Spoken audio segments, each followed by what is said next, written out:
Israel फिलिस्तीनी युद्ध। Border तोड़ घरों में घुसे आतंकियों ने किया कत्लेआम, महिलाएं अगवा। पैराग्लाइडर अटैक, महिला सैनिक से बर्बरता।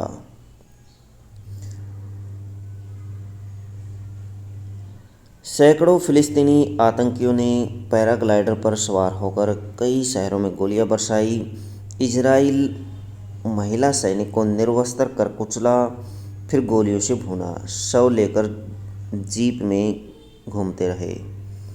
एक इजरायली महिला को अगवा करके ले जाते आतंकी।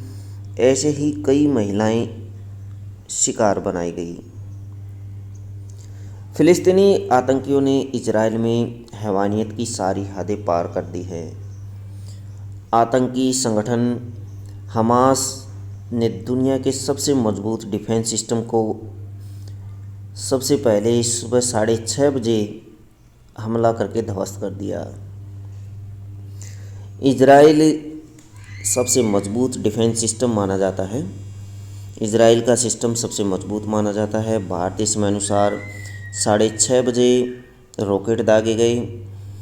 फिर सैकड़ों आतंकियों ने पैराग्लाइडर से शहर में गोलियां बरसाई। उसके बाद गाज़ा पट्टी से लगी स्मार्ट वॉल बुलडोज़र को ढहाकर आगे घुस गए। सड़कों पर जो भी दिखा उसे गोलियों से छलनी कर दिया गया। घरों में घुसकर भी कत्लेआम किया। महिलाओं को निर्वस्त्र कर पैरों से कुचला, गोलियों से भून डाला। कई महिलाओं को अगवा करके साथ ले गए। तमाम प्रभावशाली व्यक्तियों व सैनिकों को भी बंधक बनाकर ले गए।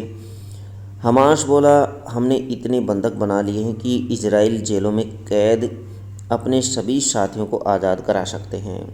हमले में इजराइल के 100 लोग मारे गए हैं और 900 से ज़्यादा घायल हो गए हैं। कई वीडियो में इजरायली सैनिकों से काफ़ी बर्बरता की गई है। आतंकी गुट के कमांडर चीफ ने समर्थकों से कहा, तुम्हारे पास बंदूक हैं तो बाहर निकालो, यही समय है। हमास ने अरब और इस्लामी देशों से युद्ध में शामिल होने का आह्वान किया है। हमास ने अरब और इस्लामी देशों से युद्ध में शामिल होने का आह्वान किया है। हमले के जवाब में इजरायली पीएम बेंजामिन नेतन्याहू ने युद्ध की घोषणा कर दी है। अभी हमले के 3 कारण 1973 के युद्ध की 50वीं वर्षगांठ थी। पहला कारण था इजरायली सभी घरेलू मोर्चों पर व्यस्त था। जुडिशियल सिस्टम की शक्तियाँ कम करने का कदम उठाने से जनता विरोध में थी। दूसरा, यहूदियों के पवित्र त्यौहार शिमचैट का आखिरी दिन था, लोग जश्न में थे। तीसरा, 6 अक्टूबर 1973 में हुई युद्ध की 50वीं वर्षगांठ थी।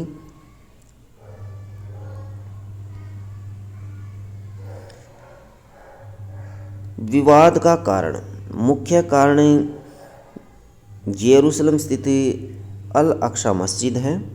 यहूदी और फिलिस्तीनी मुस्लिमों दोनों इस पर दावा करते हैं।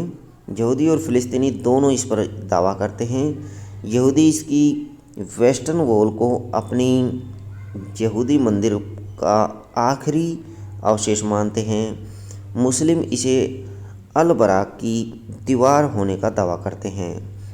मक्का और मदीना के बाद यह इस्लाम का तीसरा सबसे पवित्र स्थल है। 70 के दशक में सहमति बनी कि गैर मुस्लिमों को भी मस्जिद परिसर के आने की इजाज़त होगी, लेकिन वे प्रार्थना नहीं कर पाएंगे। इसके बावजूद यहूदियों ने पिछले कुछ समय से मस्जिद में प्रार्थना करने की कोशिश की। इससे तनाव बढ़ गया। मोदी बोले, हमले से स्तब्ध हूँ, हम इजराइल के साथ हैं।